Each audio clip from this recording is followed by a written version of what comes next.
పదజ్ఞానం నేర్పింది శివాలయం, శ్రవణ సంబంధ సురభిలం పంచింది నాటకాలయం, ప్రపంచ జ్ఞానం నేర్పింది గ్రంథాలయం, సాంకేతిక విద్య కన్నా బాగా నచ్చింది పాటల ప్రయాణం. నాటు నాటు పాటగా ప్రపంచాన్ని డ్యాన్స్ చేయించింది, కరెన్సీల వర్షం కురిపించింది. మరి ఈ పాట క్రోధం ఎందుకు కరుణ పంచు, ఉత్తం ఎందుకు సహకరించు, పంతం ఎందుకు పలకరించు, కక్షలెందుకు కౌగిలించు అంటూ పొన్నం సత్తయ్య భావజాలాన్ని తాను ఎప్పుడో రాసిన కళారవి చంద్రబోస్ గారు. 25 ఏళ్ల సినీ సంచారం, 850 చిత్రాల ఉపచారం, 3600 గీతాల ప్రచారం, సినీ కళామతల్లకి పాఠాభిషేకం చేసిన అత్యద్భుత కళం వారిది. పంచభూతాలు బ్రతుకున్నప్పుడు తోడుంటాయి, కానీ చితిలో కూడా తోడుండొచ్చనే భావోద్వేగ అక్షరాలు ఆయన మాత్రమే రాయగలరు. పెళ్లి బూతులు రాకుండా అనుభూతులు చేర్చి వాసికెక్కిన పాటల్ని వెండి తెరపై పండించిన సాహిత్యపు తేరు చంద్రబోస్ గారు. దయచేసి వారు ఏమీ వేయాల్సిందిగా కోరుతున్నారు.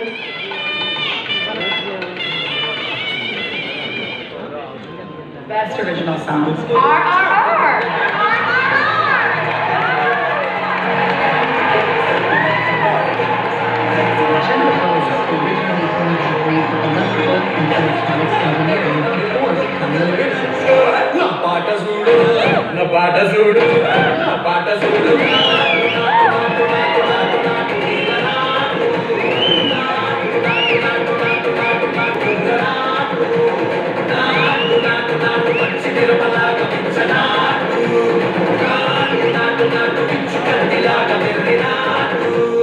తెలంగాణ గడ్డపై పుట్టి ఆస్కార్ ఎత్తుకు ఎదిగిన గీతాల వృక్షం, సినీ గేయకులకు సాహిత్యపు వెన్నెల వెలుగునద్దుతున్న కవిచంద్రుడు శ్రీ చంద్రబోస్ గారికి సగౌరవంగా పొన్నం సత్తయ్య జీవన సాఫల్య పురస్కారం 2024 అందించడానికి గర్విస్తున్నాను. ధన్యవాదాలండి. నాటు అనే పాటతో మన గుండెల్లో నాటు పాటను నాటి ఆస్కార్ ఫలాన్ని అందుకున్నాడు. అనంతరం బలగం ఫేమ్ కొమరమ్మ గారు సత్కారం స్వీకరించాల్సిందిగా కోరుతున్నాం. వారి ఏవిని ముందుగా ప్రదర్శిస్తారు, ఏవిని ప్రదర్శించాల్సిందిగా కోరుతూ ఉన్నాం.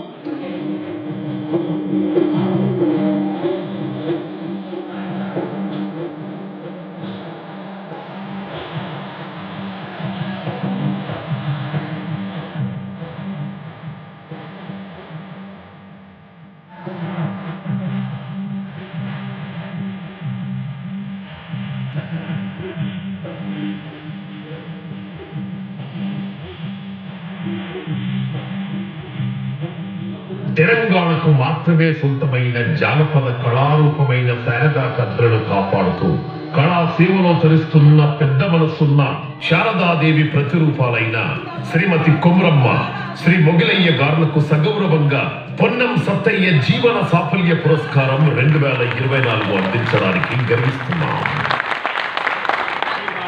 వెల్కతుర్తి కేశవాపూర్ గ్రామానికి చెందినటువంటి వారు దుగ్గొండి మండలంలో బేర బుడగజంగల కుటుంబంలో వారు ఉన్నారు. 40 సంవత్సరాల నుంచి 40,000కు పైగా పాటలు పాడినటువంటి కొమరమ్మ గారిని, మొగిలయ్య గారిని ఒకసారి చప్పట్లతో సత్కరిద్దాం, గౌరవిద్దాం. ఈ పొన్నం సత్తయ్య జీవన సాఫల్య పురస్కారాన్ని సగౌరవంగా అందిస్తూ ఉన్న పొన్నం వారి కుటుంబం పక్షాన చారిటబుల్ ట్రస్ట్ ఈ సందర్భంగా ఆస్కార్ పురస్కారాన్ని తెలుగు వారికి అందించి ఆస్కార్ వేదిక మీద సగర్వంగా పురస్కారాన్ని అందుకొని చల్లగరిగే నుంచి ప్రపంచవ్యాప్తమైనటువంటి అన్న చంద్రబోస్ గారు వారి స్పందన కూడా మనం ఇక్కడే విన్నాం. చంద్రబోస్ గారిని మాట్లాడాల్సిందిగా కోరుతున్నాం.